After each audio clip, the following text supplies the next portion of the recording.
എല്ലാവർക്കും പുതിയൊരു ക്ലാസ്സിലേക്ക് സ്വാഗതം. ഇന്നത്തെ ക്ലാസ്സിൽ പല രൂപത്തിൽ നമുക്ക് ചുറ്റും എന്ന യൂണിറ്റിൽ നിന്നുള്ള ഏതാനും ചോദ്യങ്ങളാണ് നമ്മൾ ചർച്ച ചെയ്യുന്നത്. ഈ യൂണിറ്റിൻ്റെ മൂന്നാമത്തെ പാർട്ട് വീഡിയോ ആണ് ഇത്, അല്ല? അപ്പം നമുക്ക് ക്ലാസ്സിലേക്ക് കടക്കാം. അതിനു മുൻപ് നിങ്ങൾ പഠിച്ചു കഴിഞ്ഞ പാഠമാണ്, അതുകൊണ്ട് തന്നെ ഓരോ ചോദ്യത്തിൻ്റെയും ഉത്തരം അത് നിങ്ങൾ സ്വന്തമായിട്ട് അടയാളപ്പെടുത്തണം. അതിനു വേണ്ടിയിട്ട് പേപ്പറും പേനയും റെഡിയാക്കി വെക്കുക. ഓരോ ചോദ്യവും കാണുന്നതിനനുസരിച്ച് അതിൻ്റെ ഉത്തരം നിങ്ങൾ അടയാളപ്പെടുത്തണം. എന്നിട്ട് ശരിയാണോ തെറ്റാണോ എന്ന് പരിശോധിക്കുക. അവസാനം നിങ്ങൾക്ക് കിട്ടിയ ടോട്ടൽ പോയിന്റുകൾ കമൻറ്റ് ചെയ്യുകയും വേണം. നമ്മുടെ വീഡിയോ ഇഷ്ടപ്പെടുകയാണെങ്കിൽ ലൈക്ക് ചെയ്യാനും മറക്കരുത്.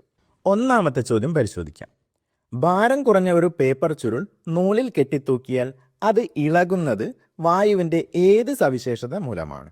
എന്താണ് പറഞ്ഞത്?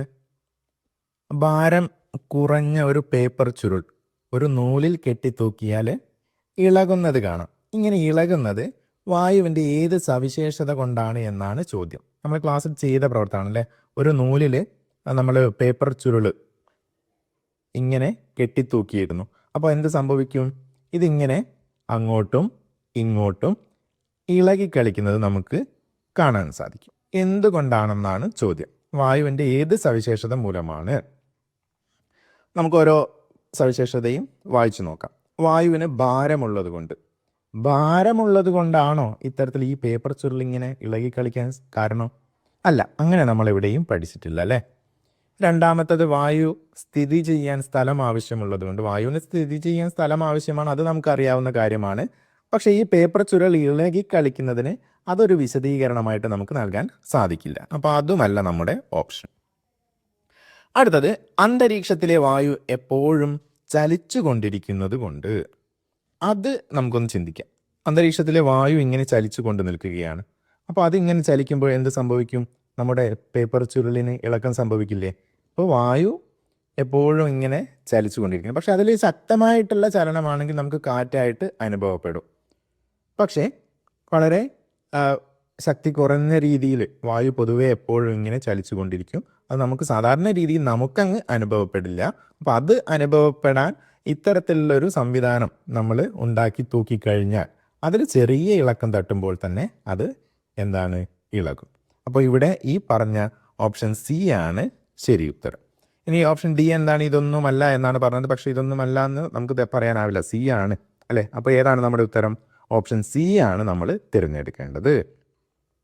ഓക്കെ അല്ലേ? യെസ്. നമുക്ക് രണ്ടാമത്തെ ചോദ്യം പരിശോധിക്കാം.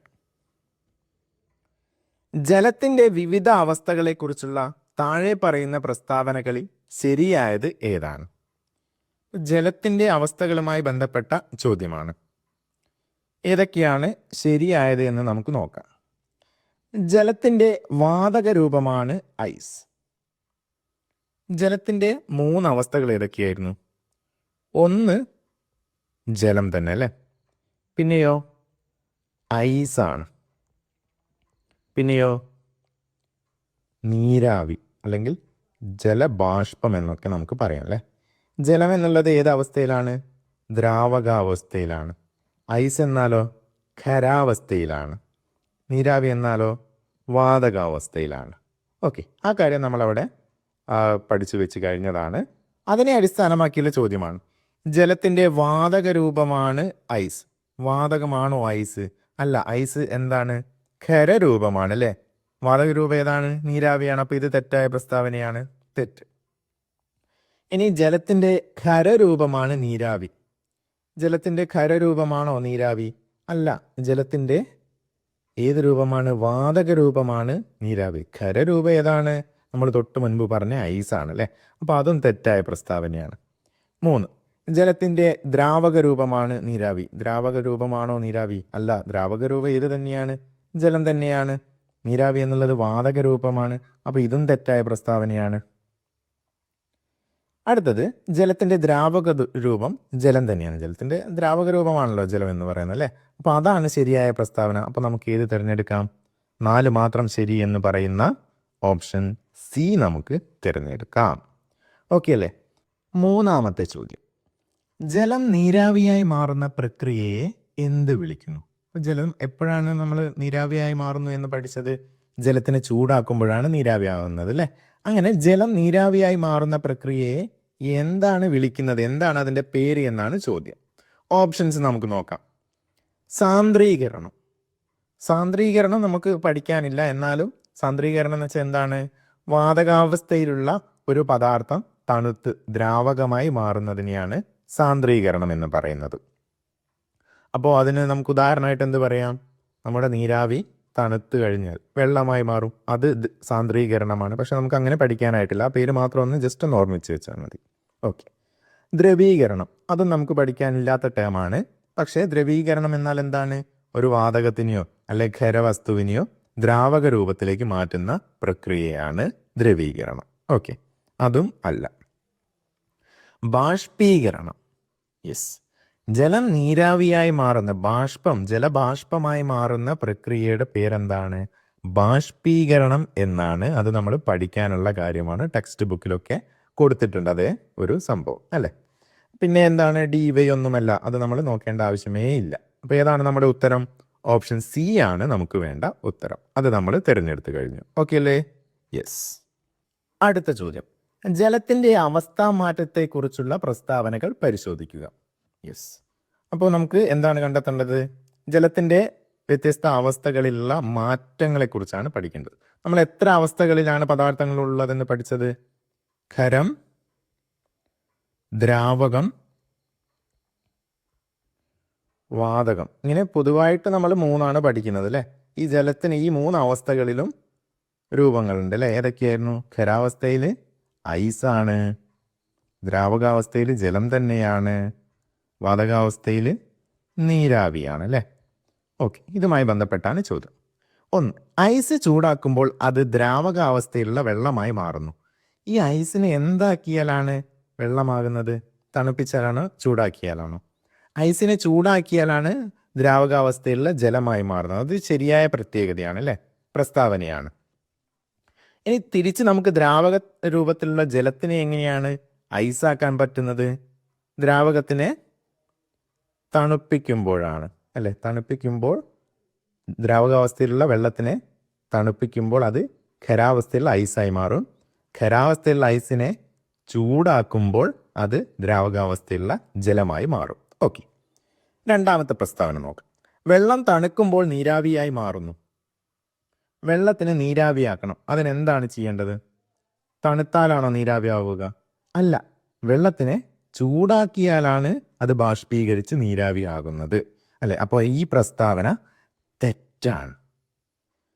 ഇനി വാതകത്തിനെ തിരിച്ച്, അതായത് വാതകാവസ്ഥയിലുള്ള നീരാവിയെ ജലമാക്കി മാറ്റാൻ എന്താ ചെയ്യേണ്ടത്? അവിടെ നമ്മൾ തണുപ്പിക്കുകയാണ് വേണ്ടത്. ഓക്കെ അല്ലേ? യെസ്. മൂന്നാമത്തെ പ്രസ്താവന നോക്കാം. അന്തരീക്ഷത്തിലെ നീരാവി തണുക്കുമ്പോൾ ജലത്തുള്ളികളായി മാറുന്നു. അതല്ലേ നമ്മളിപ്പോൾ പറഞ്ഞത്? വാതകാവസ്ഥയിലുള്ള നീരാവി, അന്തരീക്ഷത്തിലെ നീരാവി തണുക്കുമ്പോഴാണ് എന്തായി മാറുന്നത്? ജലമായിട്ട്, ദ്രാവകാവസ്ഥയിലുള്ള ജലമായിട്ട് മാറുന്നത്. അങ്ങനെ വാതകം ദ്രാവകമായി മാറുന്ന പ്രക്രിയയ്ക്ക് പറയുന്ന പേരെന്താണ്? നമ്മൾ നേരത്തെ പഠിച്ചതാണ്, സാന്ദ്രീകരണം അല്ലേ. അപ്പോൾ ഇത് ശരിയായ പ്രസ്താവനയാണ്.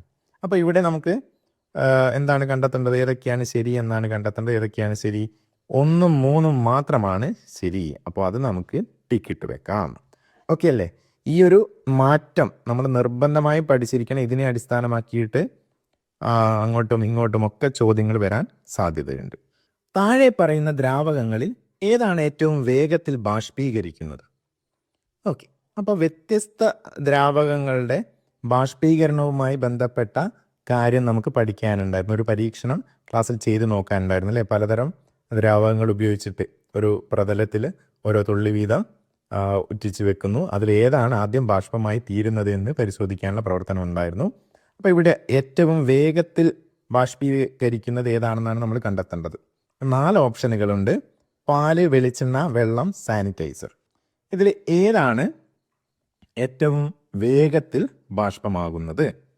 ഏതാണ്? ഒന്നാമത് സാനിറ്റൈസർ ആണ്. നമ്മൾ പരീക്ഷണത്തിലൂടെ കണ്ടെത്തിയ കാര്യമാണ് സാനിറ്റൈസർ. അത് കഴിഞ്ഞിട്ട് രണ്ടാമത് ബാഷ്പമായി മാറുന്നത് ഏതാണ് വേഗത്തിൽ? അത് ഈ 4 എണ്ണത്തിൽ വെള്ളമാണ്. നമ്മൾ പാഠത്തിൽ ചെയ്ത അതേ ഓപ്ഷനുകളാണ് ഇവിടെയും പറയുന്നത്. വെള്ളമാണ് രണ്ടാമത്, സാനിറ്റൈസർ കഴിഞ്ഞാൽ ബാഷ്പമായി മാറുന്നത്. അടുത്തതോ? പിന്നീട് പാല് ബാഷ്പമായി മാറും. അത് കഴിഞ്ഞിട്ട് അവസാനമാണ് ഈ 4 വെളിച്ചെണ്ണ ബാഷ്പമായി മാറുന്നത്. ഓക്കെ അല്ലേ? ഇത് നിങ്ങൾ ഓൾറെഡി പഠിച്ചു കഴിഞ്ഞിട്ടുണ്ടാവും. അപ്പോൾ നമ്മളിവിടെ തിരഞ്ഞെടുക്കേണ്ട ഓപ്ഷൻ ഏതാണ്? ഓപ്ഷൻ ഡി സാനിറ്റൈസർ ആണ്. സാനിറ്റൈസർ നമ്മൾ തിരഞ്ഞെടുത്ത് കഴിഞ്ഞു. ഓക്കെ, ദ്രാവകങ്ങളുടെ ബാഷ്പീകരണത്തെ സംബന്ധിച്ച താഴെ പറയുന്ന പ്രസ്താവനകൾ പരിശോധിക്കുക. ഇവാപറേഷൻ അല്ലേ? അപ്പോൾ ബാഷ്പീകരണവുമായി ബന്ധപ്പെട്ട വ്യത്യസ്ത ദ്രാവകങ്ങളുടെ ബാഷ്പീകരണവുമായി ബന്ധപ്പെട്ട ചോദ്യമാണ്. ഓരോന്നും നമുക്ക് വായിക്കാം. എല്ലാ ദ്രാവകങ്ങളും ഒരേ വേഗതയിലാണ് ബാഷ്പീകരിക്കുന്നത്. നമ്മൾ തൊട്ട് മുൻപ് പഠിച്ച കാര്യമാണ്. എല്ലാ ദ്രാവകങ്ങളും ഒരേ വേഗതയിലാണോ?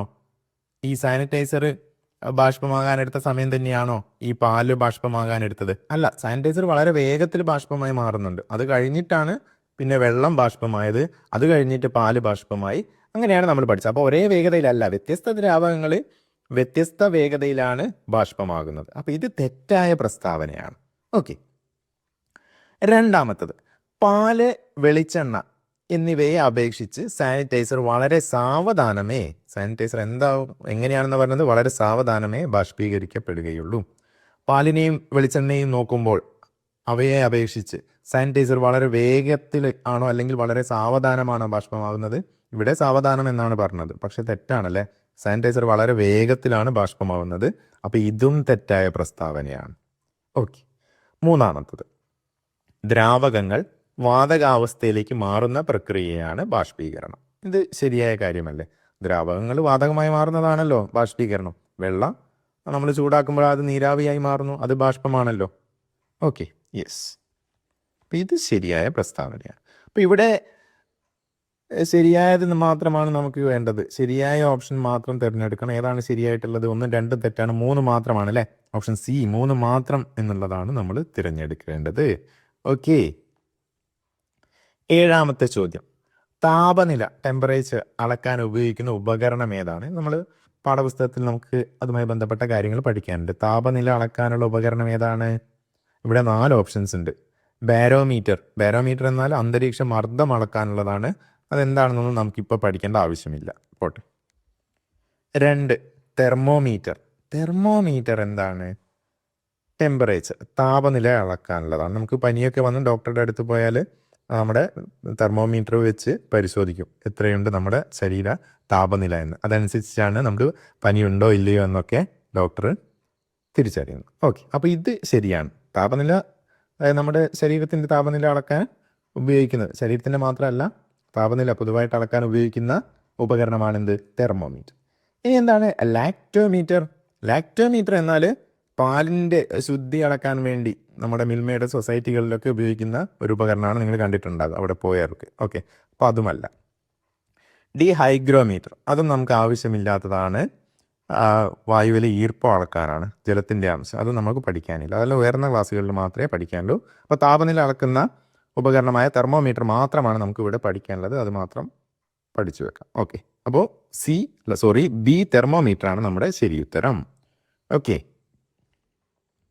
എട്ടാമത്തെ ചോദ്യം, സാധാരണ താപനിലയിൽ ദ്രാവകാവസ്ഥയിൽ കാണപ്പെടുന്ന ലോഹം ഏതാണ്? ഇത് നമുക്ക് പ്രത്യേകമായിട്ട് ഇങ്ങനെ തന്നെ പഠിക്കാനുണ്ട്. സാധാരണ താപനിലയിൽ ദ്രാവകാവസ്ഥയിൽ കാണപ്പെടുന്ന ലോഹം ഏതാണ്? ഇരുമ്പ്, സ്വർണം, മെർക്കുറി, അലൂമിനിയം. മെർക്കുറിയാണ്. മെർക്കുറിക്ക് എന്തും പറയും, രസം എന്നും പേരുണ്ട് അല്ലേ? താപനില അളക്കുന്നതിനായി തെർമോമീറ്ററിൽ മെർക്കുറി ഉപയോഗിക്കാൻ കാരണമായ സവിശേഷതകൾ ഏതെല്ലാം? അപ്പോൾ എന്താണ് നമ്മുടെ താപനില അളക്കുന്നതിനുള്ള തെർമോമീറ്ററിൽ ഏത് ലോഹമാണ് ഉപയോഗിക്കുന്നത്? മെർക്കുറി ആണ് ഉപയോഗിക്കുന്നത്. തെർമോമീറ്ററിൽ മെർക്കുറി. എന്തുകൊണ്ടാണ് മെർക്കുറി ഉപയോഗിക്കാൻ കാരണമെന്നാണ് ചോദിച്ചത്. നമുക്ക് ഓരോ പ്രസ്താവനയും നോക്കാം. ഇവിടെ ശരിയായതാണ് നമ്മൾ കണ്ടെത്തേണ്ടത്. മെർക്കുറിക്ക് തിളക്കമുള്ളതിനാൽ ഗ്ലാസിനുള്ളിൽ വ്യക്തമായി കാണാൻ സാധിക്കും. ഈ തെർമോമീറ്റർ നിങ്ങൾ കണ്ടിട്ടുണ്ടാകും. ഇത്തരത്തിൽ നീളത്തിലുള്ള ഗ്ലാസിൻ്റെ ഒരു ട്യൂബായിരിക്കും.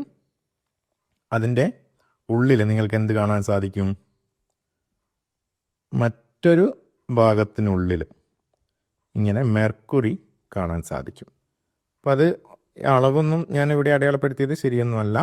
അപ്പോൾ അതിനുള്ളിൽ നമ്മൾ കാണുമ്പോൾ നമുക്ക് പെട്ടെന്ന് തന്നെ ആ മെർക്കുറിയെ തിരിച്ചറിയാൻ സാധിക്കും. എവിടെ വരെയാണ് ഇപ്പോൾ മെർക്കുറി ഉള്ളതെന്ന് നമുക്ക് വളരെ പെട്ടെന്ന് കാണുവാൻ സാധിക്കും. എന്തുകൊണ്ടാണ്? അതിനൊരു വെള്ളിയുടേത് പോലത്തെ നിറമാണ്. അപ്പോൾ അത് നമുക്ക് വളരെ പെട്ടെന്ന് തന്നെ കാണാൻ സാധിക്കും. ആ ഒരു തിളക്കവുമുണ്ട്. അതുകൊണ്ട് ഗ്ലാസ്സിനുള്ളിൽ വ്യക്തമായി കാണാൻ സാധിക്കും. ഇനി വെള്ളം പോലുള്ള എന്തെങ്കിലും ദ്രാവകമാണ് അതിനുള്ളിൽ ഉപയോഗിച്ചതെങ്കിൽ നമുക്ക് ആ ഗ്ലാസ്സിനുള്ളിൽ വെള്ളം എവിടെ വരെയുണ്ടെന്ന് പരിശോധിക്കാൻ വളരെ ബുദ്ധിമുട്ടായിരിക്കും. പക്ഷെ മെർക്കുറിയുടെ കാര്യം എന്താണ്? വളരെ ക്ലിയർ ആയിട്ട് നമുക്ക് പെട്ടെന്ന് എവിടെ വരെയാണ്, ഈ അളവ് എത്ര വരെയാണ് കാണിക്കുന്നത് എന്ന് നമുക്ക് കാണാൻ സാധിക്കും. അപ്പോൾ ഇത് ശരിയായ പ്രസ്താവനയാണ്. ഓക്കെ.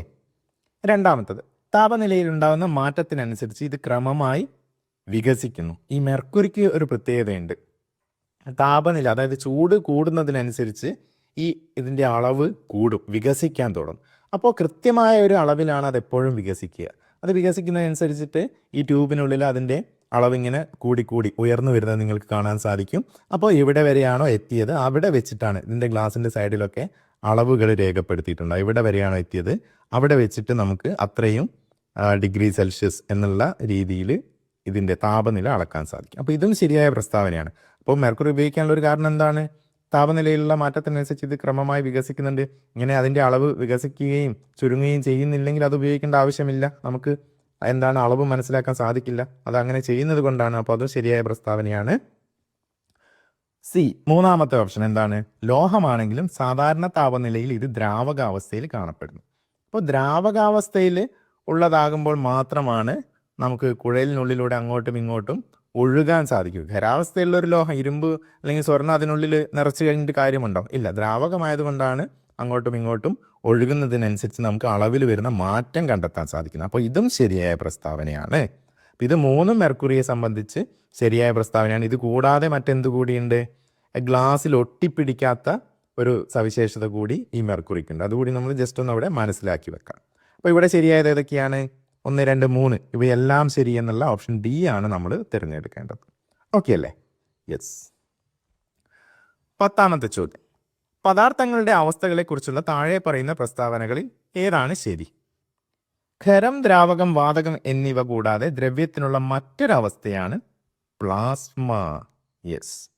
ഇത് നമുക്ക് ഈ വർഷത്തെ പാഠപുസ്തകത്തിൽ നേരിട്ട് പഠിക്കാനില്ല. കഴിഞ്ഞ വർഷത്തെ 4ാം ക്ലാസ്സിലെ പാഠപുസ്തകത്തിൽ പ്ലാസ്മയെ പറ്റി പഠിക്കാനുണ്ടായിരുന്നു. നമ്മൾ പൊതുവെ 3 അവസ്ഥകളെ പറ്റിയാണ് പഠിക്കുന്നത്: ഖരം, ദ്രാവകം, വാതകം, അല്ലേ? അത് മാത്രമല്ല, വേറെയും അവസ്ഥകളുണ്ട്.